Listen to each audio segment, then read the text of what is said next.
Hello again, it's Lock Noob, and we're continuing the series on American Lock 1100 series clones, and this is actually an 1100 series padlock, the 1105. Very nice aluminium bodied lock. You'll notice that it's got no bits in the inside of it. That's because I have just gutted this one.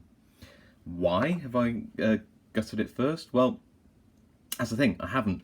I videoed me picking two American locks before I decided I wanted to do a series on their clones. So upcoming are going to be those picking videos, but I thought I'd introduce really the lock and its pins first. So one interesting about these American locks is their pins, and if I just slide those into view for you and angle this up a little bit, there we go, so you get a real detailed look at those. Hopefully you can see just how much security they pack into these 1100 series padlocks. I mean, we have everything from serrated key pins, all of them serrated, some serrated drivers, and just look at, I'm just going to bring it close to the camera for you, just look at, he says, assuming it would actually focus, just look at the sharpness of those serrations, so you really feel them in the lock. Okay. And you also get these, which I haven't seen in many other locks, I have to admit, serrated spool pins. So the actual shoulders of the spool themselves are actually serrated. So a really nice range of security pins in these locks. Okay. So now you've seen what's actually inside them, I'm just going to hand you over to myself from about a month ago, as it happens, introducing and picking the American Lock 1105. So I'll see you very shortly. Hello again, it's Lock Noob, and today I want to just look at the American 1105, part of the 1100 series padlocks. I've got two here. This one belongs to fellow picker Yukov. Thanks Yukov for lending that to me, and this is mine. They're, apart from different imprinting on there, one's probably older than the other, I won't be able to say which. They are the same lock. Now, they're made of aluminium, and they're quite well made. They have a ball bearing mechanism, which means they can't be shimmed. They're pretty solid, and they've got a repinnable core, all very good features. But in terms of physical security, aluminium bodies with a thin, even if it's hardened steel shackle, it's not going to hold up to too much abuse. But in terms of anti-pick, some really wonderful features in here. You can probably see, if I pull this up to the camera, that you've got serrations on the key pins, and, would you believe, you've got serrations on the driver pins. And also, you've got serrations on the driver spool pins as well. So it's got serrated key pins, serrated driver pins, and serrated spool drivers as well. So you can't really get these easily in the UK. I know they're called American Lock, and they really are. They tend to only be available in America. There are a lot of clones out there. So I've got versions like the CASP 14040, the Squire Sal 40, the Master Lock Lotto Lockout locks. They're all aluminium bodied, apart from the plastic one obviously, but in terms of form factor, almost identical. Different, but you know, most of them are pinnable as well. And there are other ones. There's a Matlock version, there's a Federal version, there's another Master Lock version, Abus do one. So, you know, in terms of the form factor, there's a lot out there which match it. Pickability then. So we've already discussed that they have serrated drivers and key pins. And just to show you how buying off eBay sometimes is a bit of a pain, is that this is my green one, this is Yukov's red one. You can see that Yukov's red one's got much more challenging bitting, and look how shallow this key is. I've never seen anything like it. I mean, it is cut at different heights, but you know, it's nowhere near the challenge as that lock there. So let's put this one to a side and pick the red one. One interesting thing about these locks is that you can see there kind of the semicircle cutouts on this lock, showing you where it's got a ball bearing locking mechanism inside. So these These locks are quite an open keyway.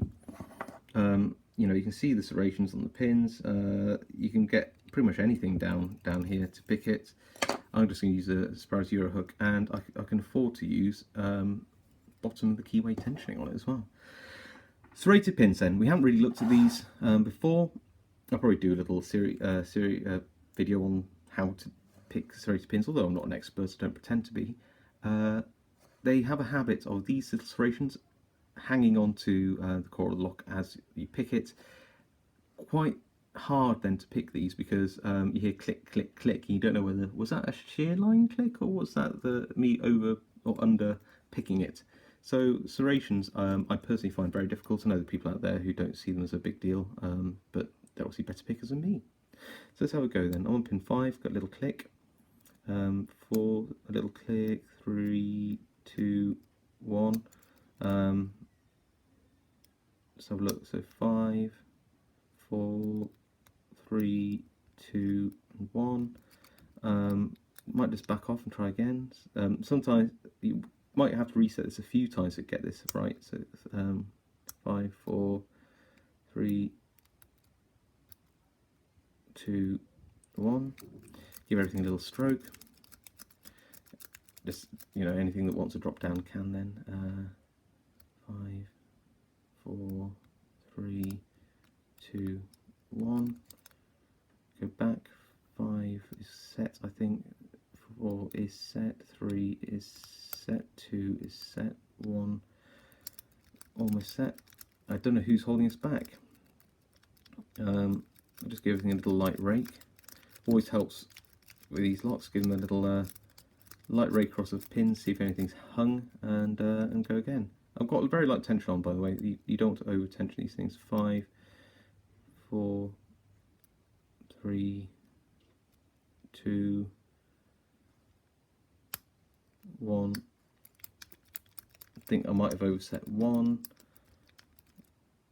5, 4, 3, 2, maybe 4. No.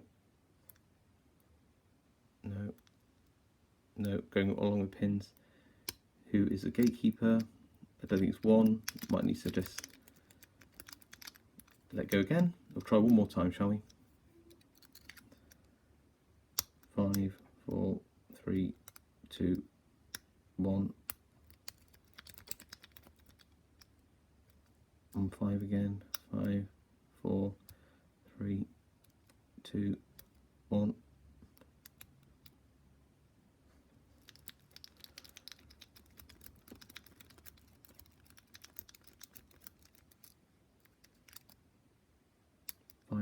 Set up. I think 5's turned, and do we have an open? I think this is an open. This core I know is particularly tough. It's quite hard to turn, so I might actually have to get another tension wrench in there to just open it up for you. And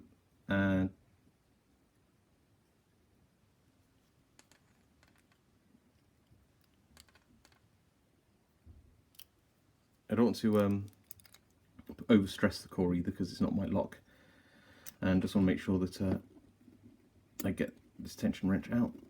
There we go, and let's see if we can turn the core then. There we go, and we've got an open.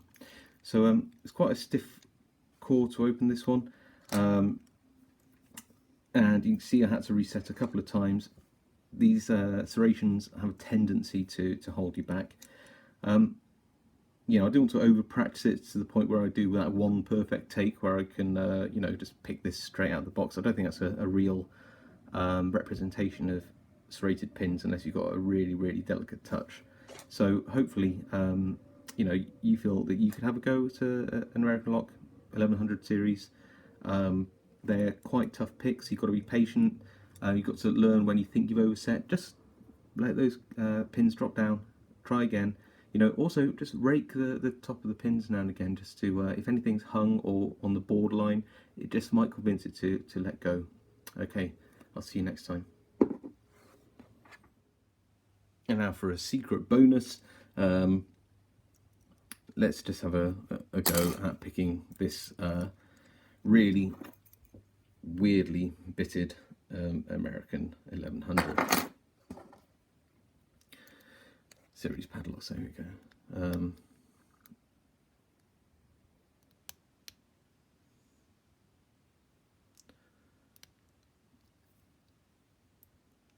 And there we go. That wasn't particularly hard, was it? It just goes to show that key bitting is by far the, you know, the most important thing about relatively medium to low security locks. There we go. Okay, I hope you found that fun. See you next time.